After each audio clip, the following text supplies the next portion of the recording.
Hello and welcome to Saturday Chat with me, Big Scott 35.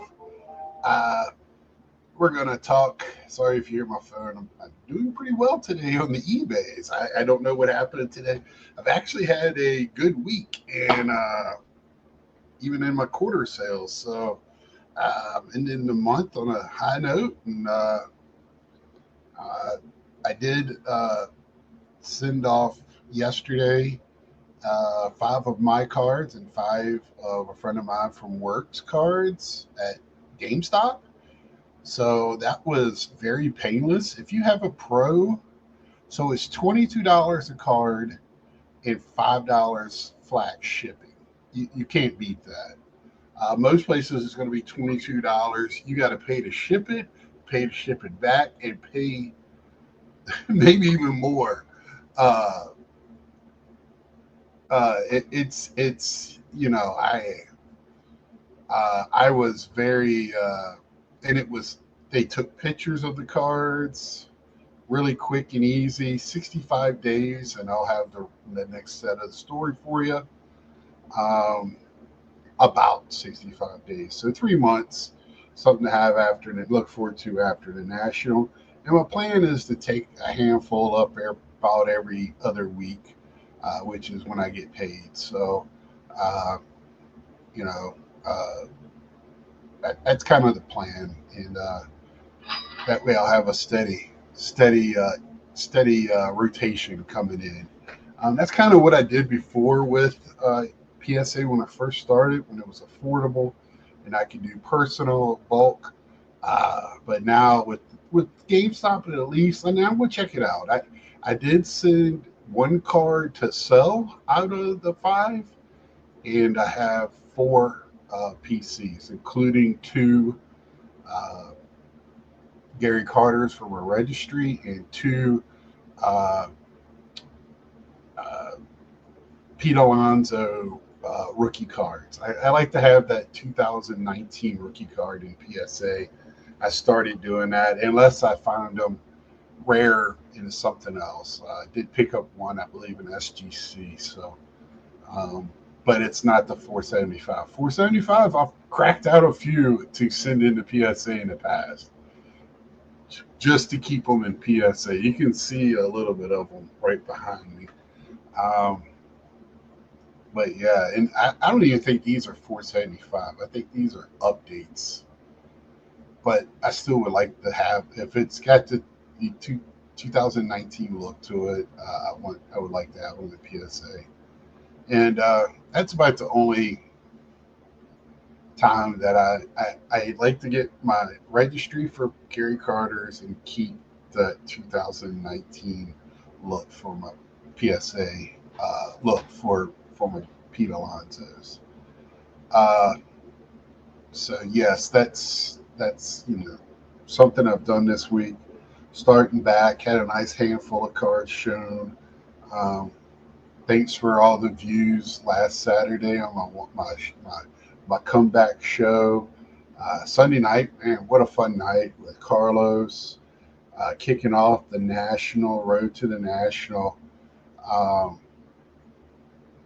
yeah, and I don't know if directly, indirectly, or put a silent thought, but it seems like some of the stuff and of course it's basic stuff, but I've noticed some other people talking about some of the general things we talked about the national.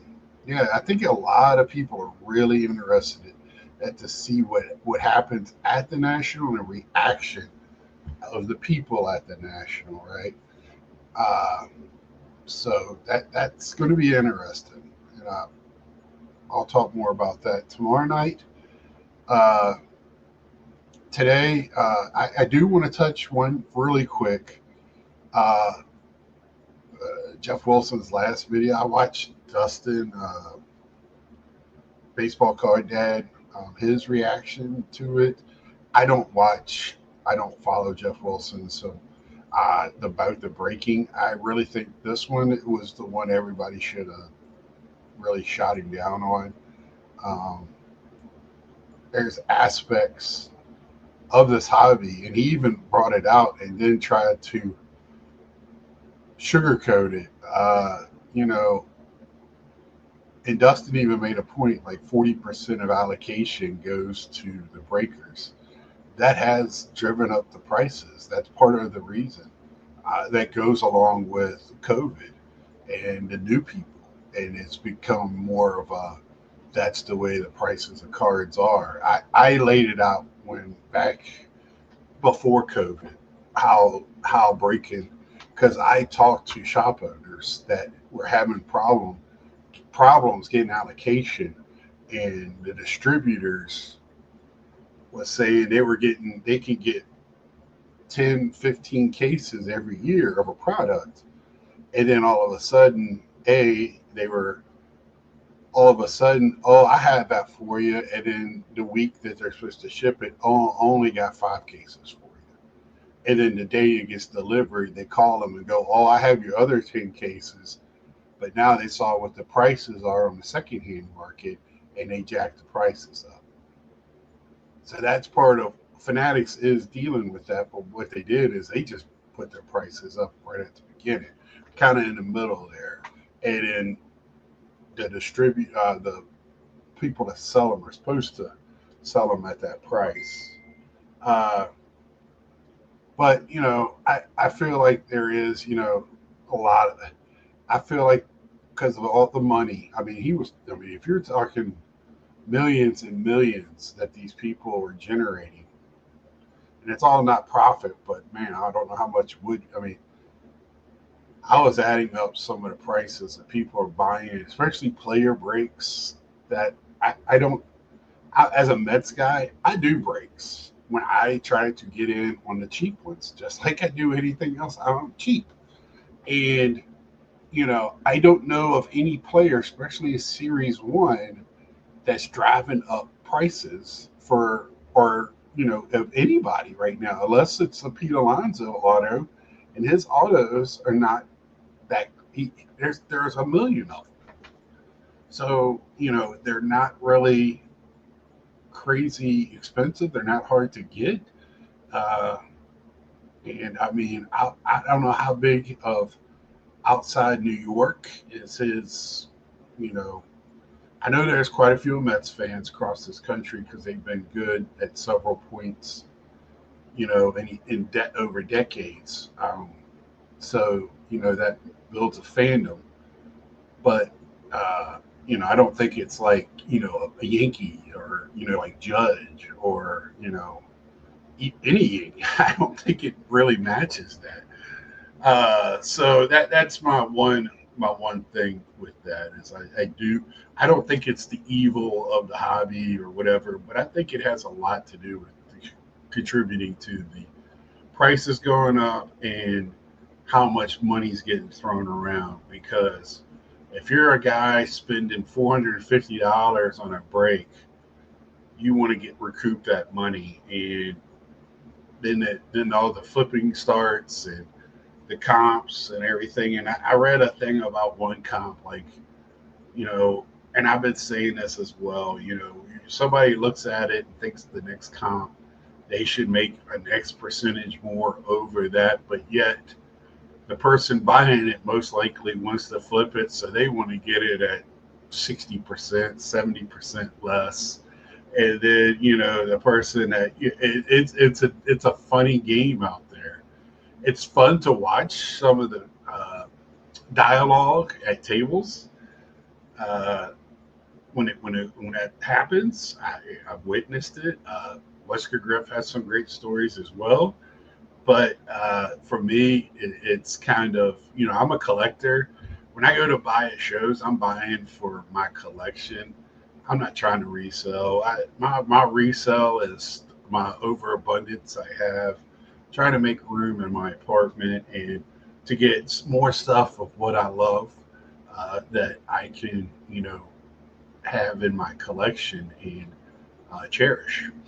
Um, and that's been fun in itself. And I've really and I have caught the selling bug a little bit. It's fun when I hear my cash register go off. It's fun when I come home from work and I look at my sport lots and I see somebody bought 115 cards from me. Um, it's a lot of work for a little bit of money, but I feel good when I get. So this month I sold 270 cards. My goal is 100, 150. I used to do 100 now, and then I went to like trying to do 150. And the name of the game on there is you always got to be adding cards. Always got to be adding cards because once somebody sees something they like, then they go to your store and pick more cards. And you can see that. I did have some set collectors buy quite a bit from me this week, uh, and player collectors. And it's fun when they start buying that much. You can tell who's flipping. You can tell. I know one guy was flipping because he, he bought 25 good like not quarter cards from me. I think his average was over $2 a card, and which I'm sorry, that's a lot on there. And I know it's not a lot of money to people, but that's what it's about. Making them at a 50-cent quarter at a time.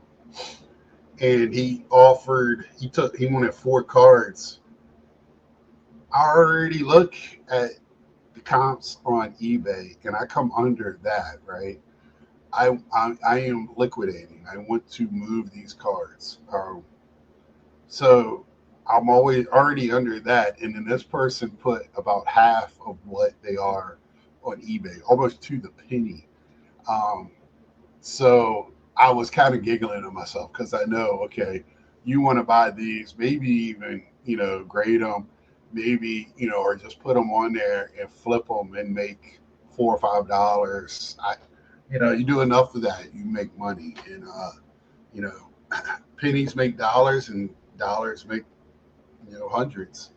So that's it's fun that way. So I could feel that. But what I really want to talk to with we getting into the real heart of the card show season is just want to get some feedback, some help for me.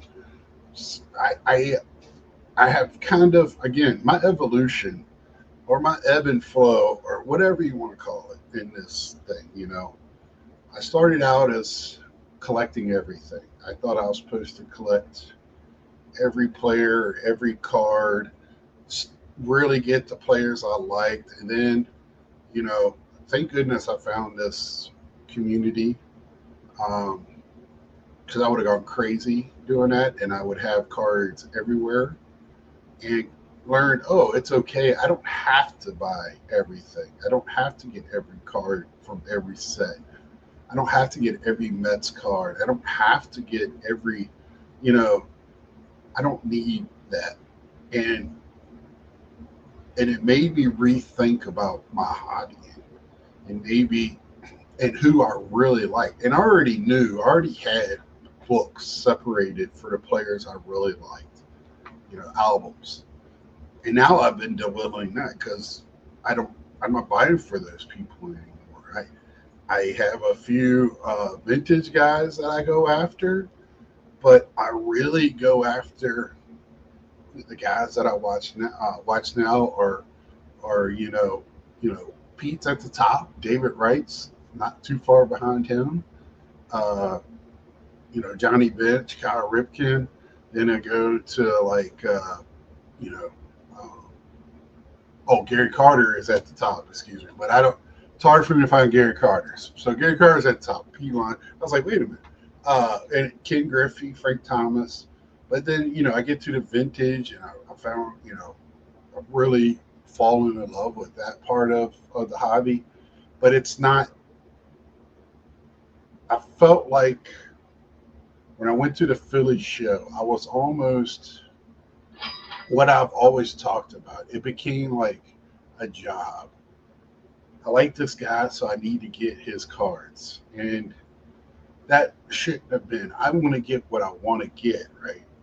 Be damned about what I feel like I should get, but more about what I really want to get. And I had so much fun with that. And, I did find Pete Alonso's. It almost makes me want to go back to Philly in December And that's a hard. That's a lot of coming out of my mouth saying I want to go to Philly again.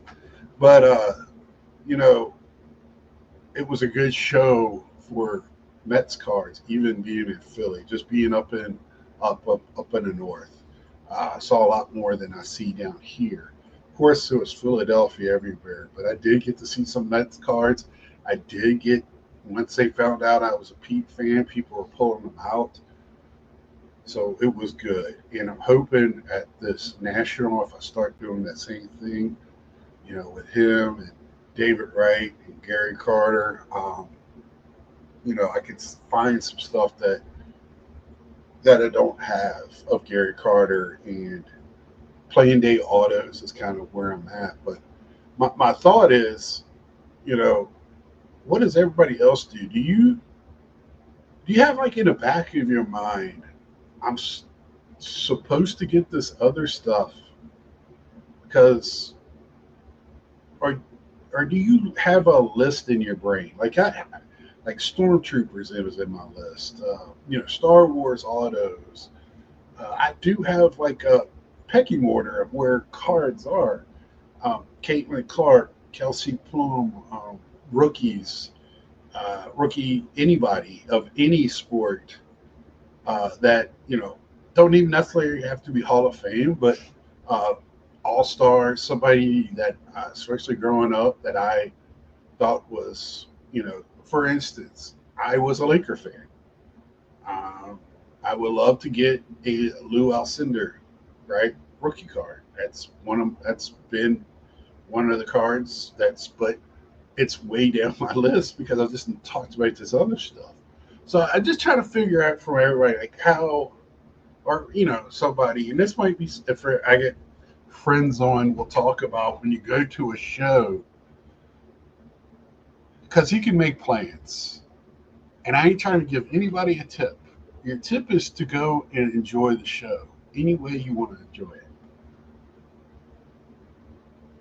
I but when you make a plan, how successful are we at making? I've been hearing videos since before I was going right to the show. I always wanted to go.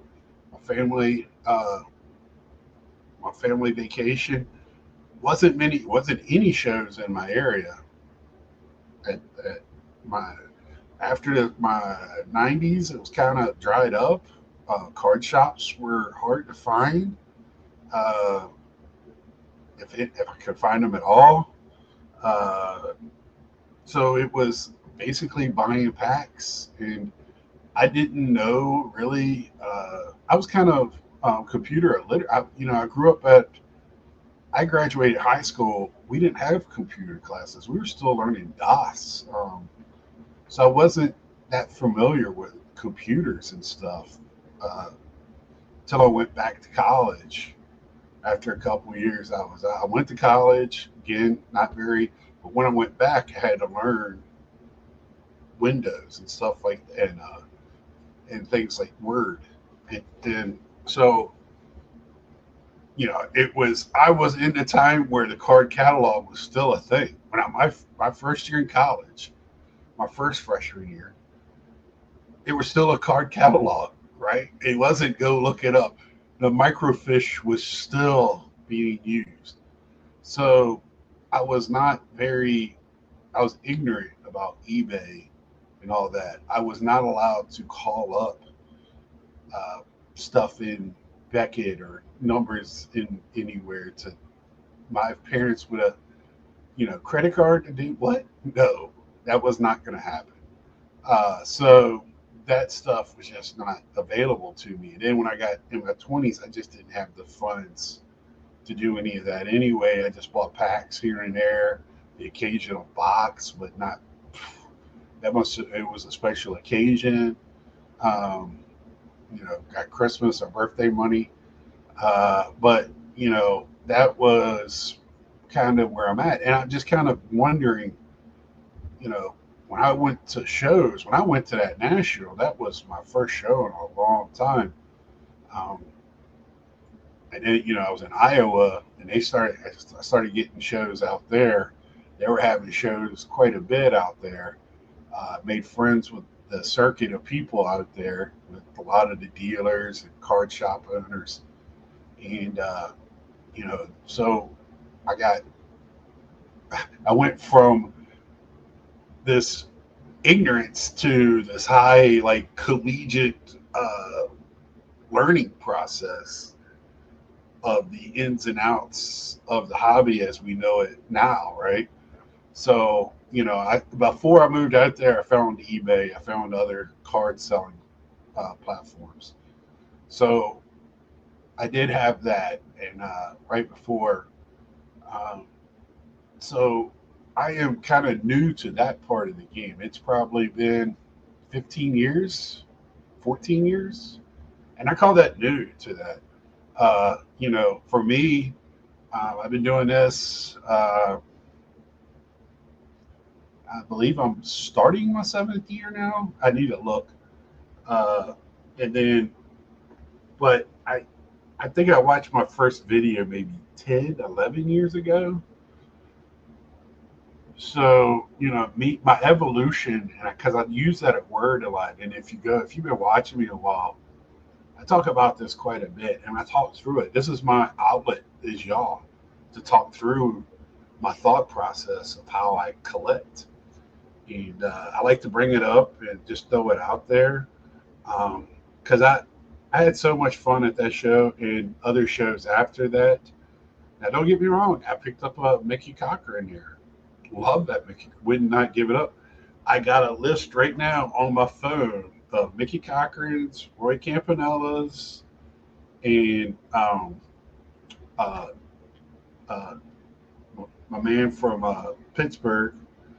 Uh, I can't. My brain is. I'm sorry, brain dead right now. And I have to look up a couple of yogis that I want to look at.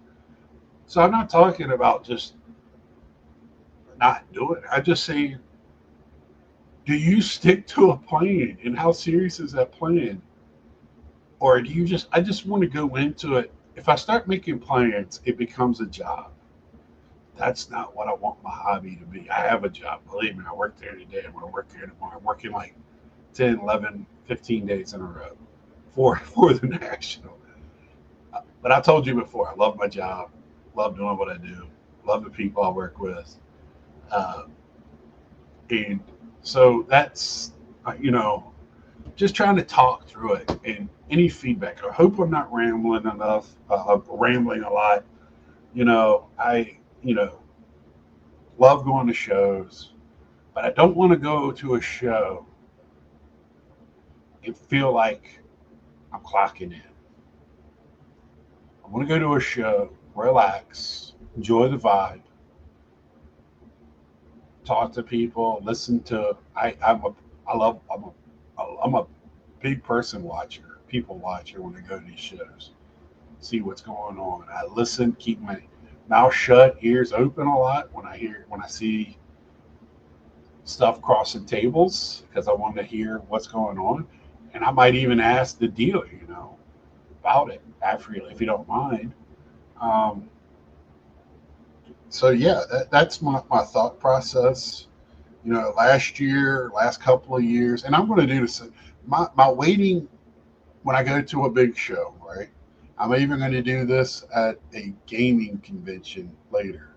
Is waiting to Saturday evening, Sunday to really start doing my major shopping, right? Because I'm cheap bastard. I want to get the best deals that I possibly can, and there's so many cards that I would love to have uh, that I don't need to buy the first things that I see.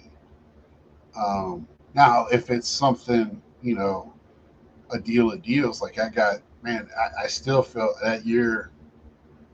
I'm glad I did it because the prices on those three cards have gone way up. Satchel, Page. Oh, I will put a couple of satchels. There are one satchel Page is what I want, and that is more of if I win the lottery type of deal. Um, Satchel, uh, Comente, and my Gretzky rookies, all in that one national. I got great deals, and it helped me get a better Gretzky than I thought I was going to get. And I'm still kind of looking for another one, but man, Gretzky's still gone up, even with this whole Ovechkin thing that drove prices up even more right now. Hopefully, they'll come back down by the time of National. So, uh, I just talking this through, rambling a little bit, but yeah, want to go to a show, have fun, which I do anyway. Have fun. When I go to National, it's more than cards. We all know that it gets beaten. The people that go for multiple days or a week, it's more than a card show. It's a vacation one, two, it's a hangout for with our friends and being with like-minded people. Because Mike O says it all the time. How many people A, do channels, B, watch the channels, and C, sit in card rooms like we sit in, like I have, or you have, or, you know, I think it's grown a little bit because of the YouTube world, but many people still have them in boxes and closets or, on shelves, um, out of sight. Uh, so, I love it. Love this hobby. Thank y'all for listening. If you listen this long, I know I ramble a lot. You probably can put it in double or triple time. And until next time, like, share, tell a friend, subscribe if you haven't. And until next time, till tomorrow night, Sunday night, bring your questions, um, and, and bring some fun with you. Bring a good time. And I will see ya.